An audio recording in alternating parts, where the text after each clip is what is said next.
Hello and welcome to today's episode of Music with Tony Toppi. Today's focus will be chords, in particular triads. We'll look at tonic names, how to write individual chords, how to write diatonic chords, how to sing or play chords, and then of course how to hear chords. So first of all, we'll start with some basic terminology. We have this word triad, which means 3 notes. We have 7th chord, which means 4 notes. So 3 notes for the triad, 4 notes for the 7th chord. We'll touch on 7th chords in the next episode, but that's just a bit of an introduction there. We have tonic names. Tonic names are the names given to each note of the scale to give its, I suppose, function, and here they are. The first note of the scale is called the tonic, the supertonic on the second, the third is the mediant, the fourth is the subdominant, the fifth is the dominant, the sixth is the submediant, the seventh is the leading note or leading tone, and then back to 8, which is the tonic again. There are 2 ways that we approach chords at VCE level, and that is individual chords, meaning just a simple state the chord, write the chord, name the chord. And then diatonic chords, so chords within the context of a particular key. These chords down below here, these qualities, are the triads that we will look at today. We have major, minor, augmented, suspended 4, and diminished. Each of these chords contains only 3 notes, if you don't include the upper octave. And these chords are the 7th chords, which we will actually look at more closely in the next episode. So the construction of individual chords. So this is when you're asked to write just one chord on its own, not in the context of any key, just its own chord. The numbers that I've used here, and this is probably the one moment where I use numbers rather than solfa, I just find it's a little bit easier to deal with. But these numbers refer to the major scale.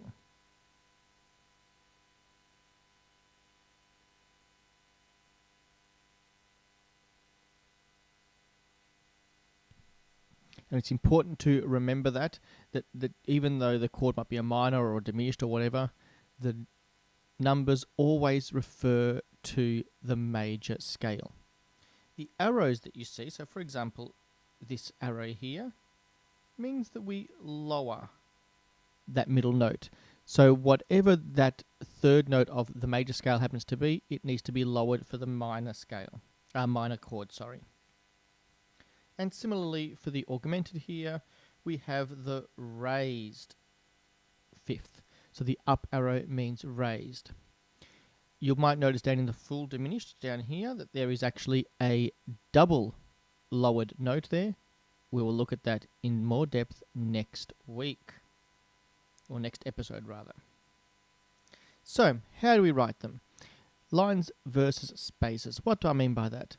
If the first note that you write is on a line, then the other 2 notes will also be on lines. Similarly for the spaces. There's only one incident where that will not work, but I will let you know that as we get to it. We must always remember our key signatures, because that's going to affect our raising and lowering of notes. And I always think it's easiest if we start from the major triad. So let's actually build a triad on the note E. So I'll start all the way over here, and what did we say? We're going to start with our major triad. So the note given to you, or the question being E major triad, that's going to be your first note. The same thing like in any scale. The name of the scale is the first note. This starts on a line, so let's just build up on lines above that.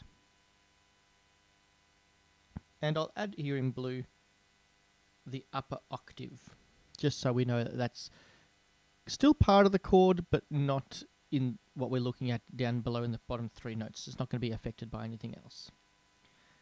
So, our formula was the first note, so 1, 3, and 5.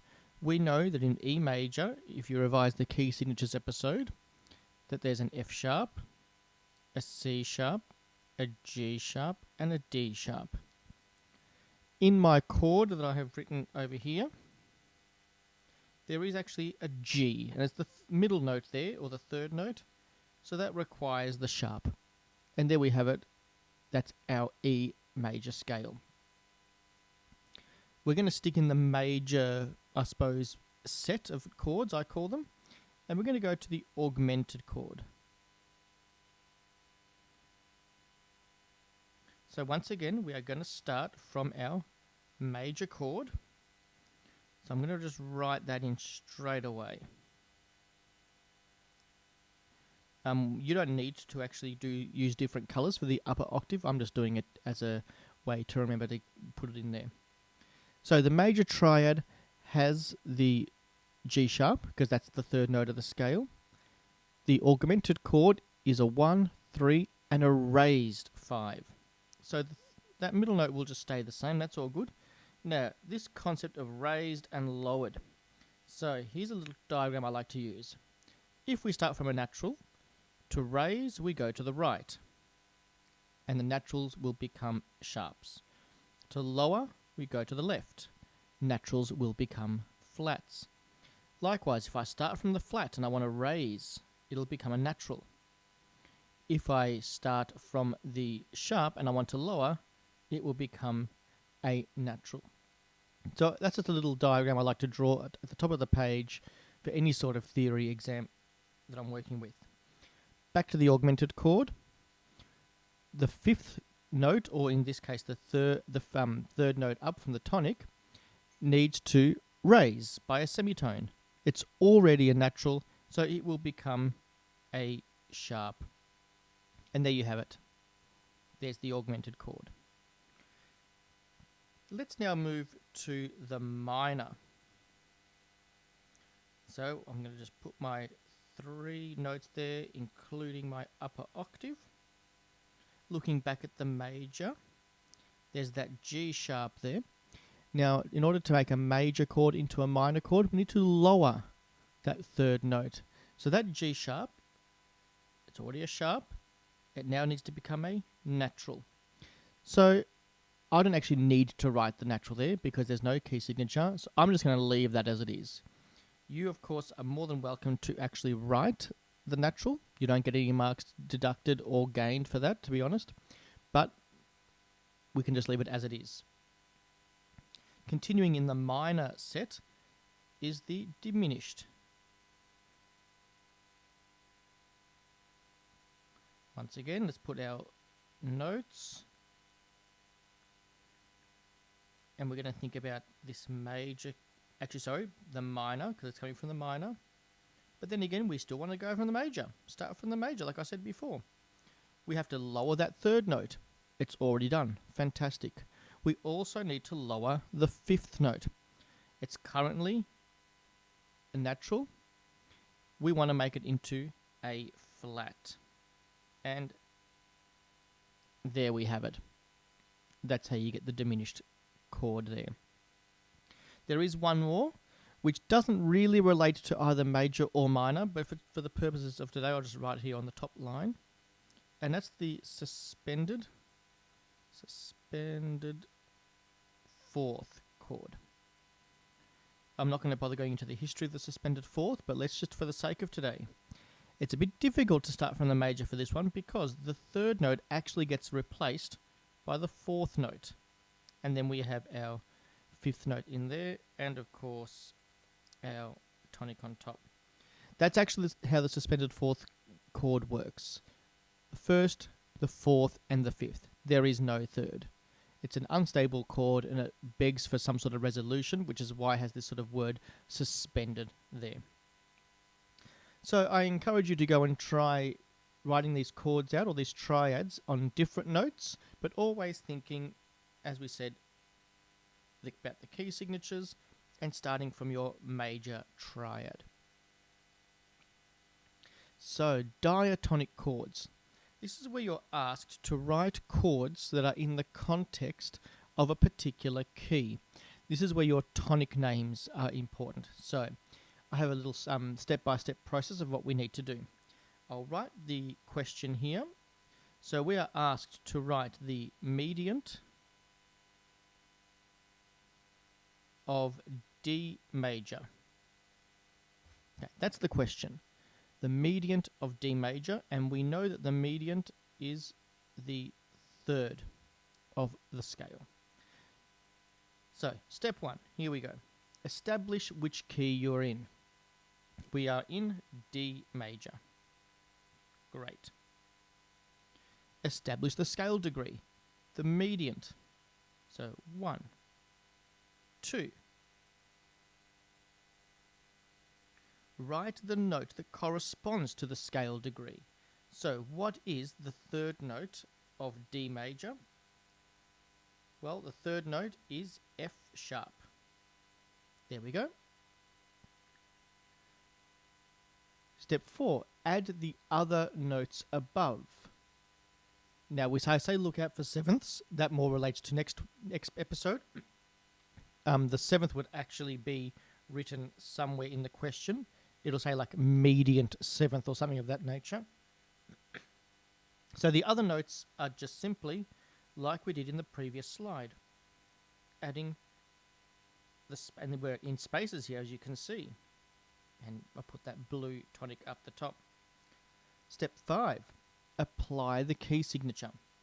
So we know in D major we have an F sharp and we have a C sharp.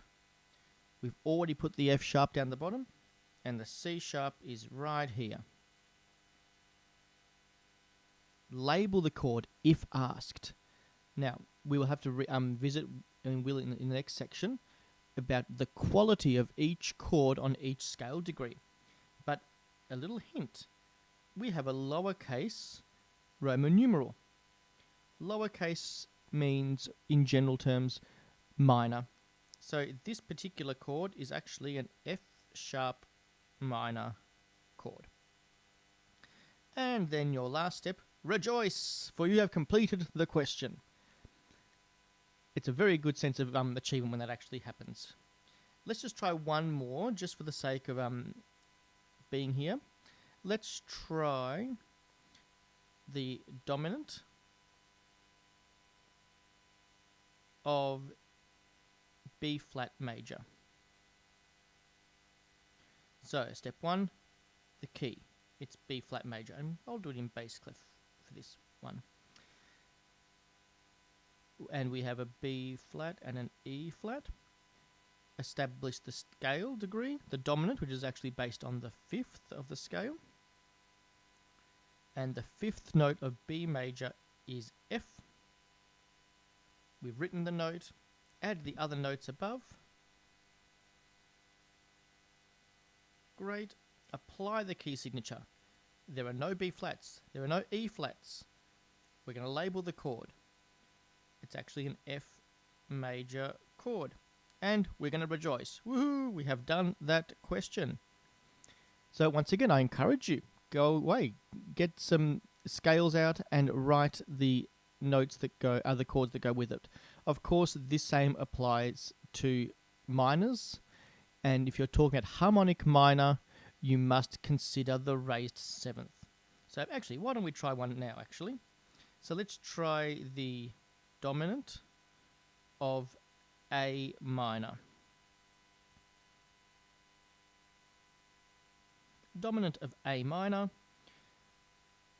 scale, no sharps or flats, except we need to remember the G sharp for the raised 7th. The dominant is the 5th. The 5th note is E. Put in our other notes up the top. Apply our key signature. There is none, but we do have to think about that G sharp, and there it is.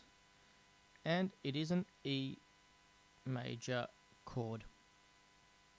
So that's just the extra little step with the minor keys. Okay, moving on. Here we go, the diatonic chords. So this is actually how we're going to play and sing them. And I'll turn back to my trusty solfa. And if you look down below, in the very bottom row here, the top row of that bottom row are the triads, the names of the triads. The first chord is a major, second minor, third minor, fourth major, fifth major, sixth minor, seventh diminished. As I said before, we're going to get to the seventh chords next time. So, how do we sing them? We're going to sing them like this. Do, mi, so, mi, do, one, major, re, fa, la, fa, re, two, minor, mi, so, ti, so, mi, three, minor, fa, la, do, la, fa, four, major, so, ti, re, ti, so, five, major, la, do, mi, do, la, six, minor, ti, re, fa, re, ti, seven, diminished, do. Just to finish off the scale. Sing them up and down every day. In this way, I think I may have mentioned to you in the intervals practice episode about practicing the intervals up and down the scale will actually help you with all sorts of things, melodic transcription, chords, etc. This one actually helps you more. You've got more notes to cover, and you've got also harmonic function in there together. The same thing can be applied for the minors. Once again, the top row of the bottom line down here are the qualities of the chords. So we got 1 minor, 2 diminished, 3 augmented, 4 minor, 5 major, 6 major, 7 diminished. So notice there are some differences there, and it will sound like this. La, do, mi, do, la, 1 minor, ti, re, fa, re, ti, 2 diminished, do, mi, si, mi, do, 3 augmented, re, fa, la, fa, re, 4 minor, mi, si, ti, si, mi, 5 major, fa, la, do, la, fa, 6 major, si, ti, re, ti, si, 7 diminished, la. Just to clarify, this top row are the sevenths, and as the same applies in the previous slide. These are the sevenths. Once again, we'll do with them next time. So, how do we hear chords? You are going to get questions where you're going to hear something like this.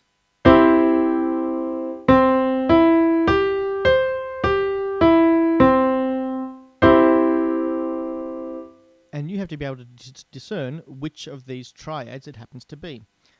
I think the best way is, first of all, the first two notes. If it's a major third, you're looking at one of the major chords, which is either the major or the augmented. If you hear a minor third, it's going to be either a minor or a diminished. And the suspended fourth has the perfect fourth interval at the beginning. So, how to get even a bit further than that, because that's still not getting down far enough. So, what are the intervals in each of the chords? A major chord is a major third and a minor third.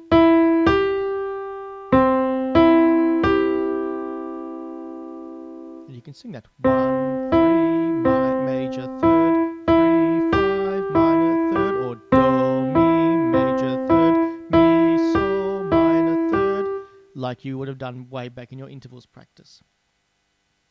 The minor triad, it reverses. We've got a minor third followed by a major third.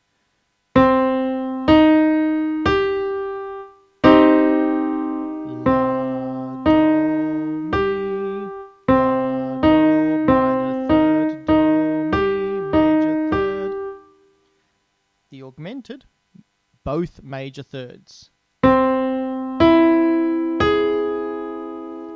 Do, mi, si, do, mi, major third, mi, si, major The diminished is all minor thirds.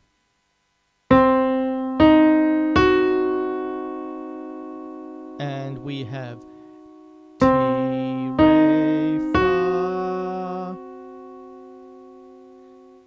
T, Re, minor third, Re, Fa, minor third.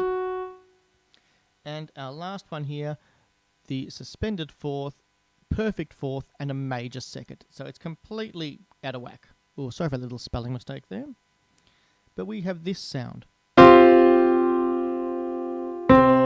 fa, sol, do, fa, perfect fourth, fa, sol, major second. And that usually resolves to a major chord or a minor chord, depending on which key you're in. So that brings us to the end of this episode of Music with Tony Toppi.